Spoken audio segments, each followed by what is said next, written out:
Your giving does not have to be religious based. It just doesn't. Uh, is God's word and his actions my motivation for giving? Of course it is. It's the worldview through which I see helping others, because we are called to love God and love one another.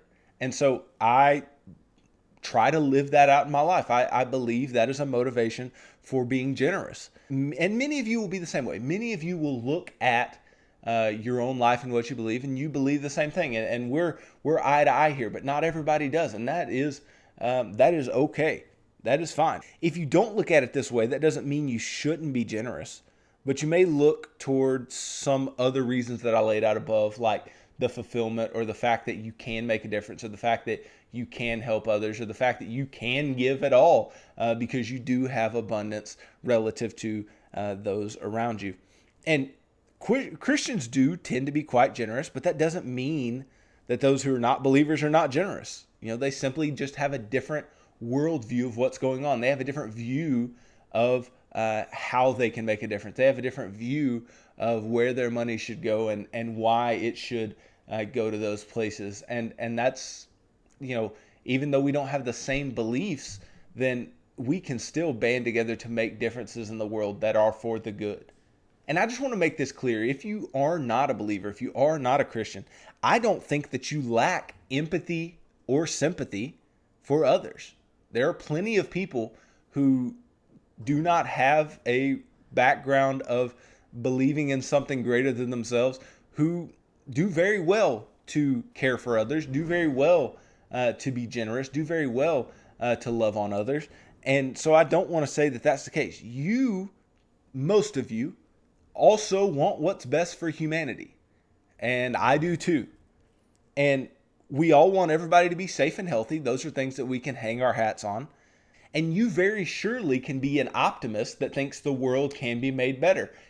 I am too. I am fairly optimistic about what we can do and how we can spend our money and how we can allocate our funds to make the world a better place, even if we're not giving huge amounts all at once. I believe we can do things that do make a grand impact on the lives of others, on the lives of our children and our families, regardless.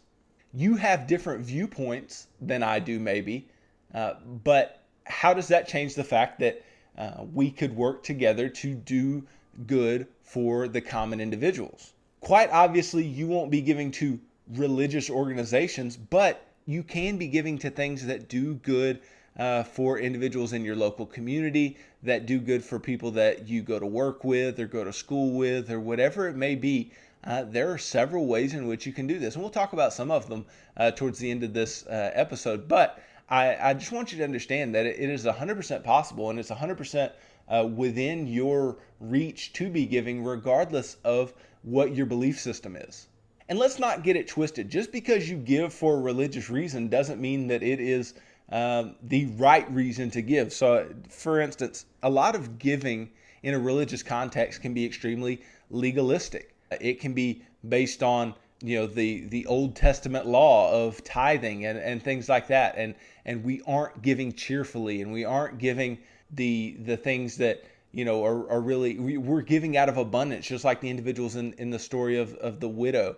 We may definitely have this idea that we're only giving because we're told to, not because we want to, not because we care enough to give, or we care about where our money's going. No, we're just, this is what you're supposed to do, so you do it. And that's not a healthy way to look at giving at all either. I just don't want you to think that just because you're not giving for a religious reason doesn't mean that it's not perfectly good and perfectly okay to do so, because some people simply don't give in the proper ways anyway. They don't give for others. They give for the fact that they were told to, and that's what they were supposed to do. And this is not a scriptural view of giving, but it is a common outlook of many individuals within churches around the nation.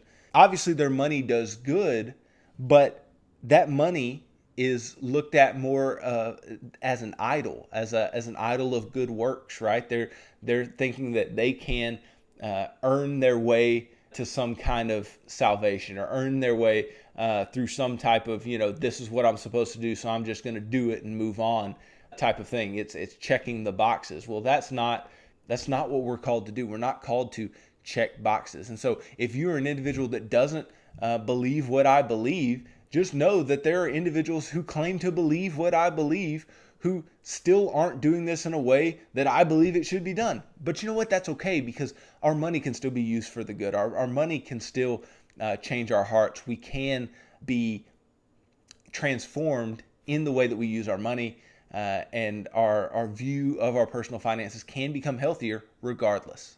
And I think that just looking out for one another and caring for one another is a universal idea. I believe that the moral compass for this is God and the teachings of Jesus Christ and the life that he lived and the example that he gave. But you may not believe this. But even though you may not believe this, you may still think that we should help each other out financially, and we can be an integral part in picking each other up and helping one another regardless of the beliefs of the individual that you are helping.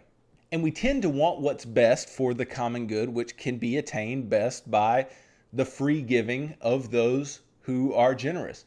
Many people think that this is best attained by taxing individuals and letting the government take care of it and all this type of thing. But the most effective ways that we end up doing good for others, and the most effective ways that individuals are helped and individuals are picked up and can move forward with their lives and can have their lives impacted by others, is through this generosity, is through free giving, is through nonprofit organizations who take these donations from individuals like you and me and do a lot of good in individual communities and cities around the nation, around the world. So these are very effective ways in order to make a difference.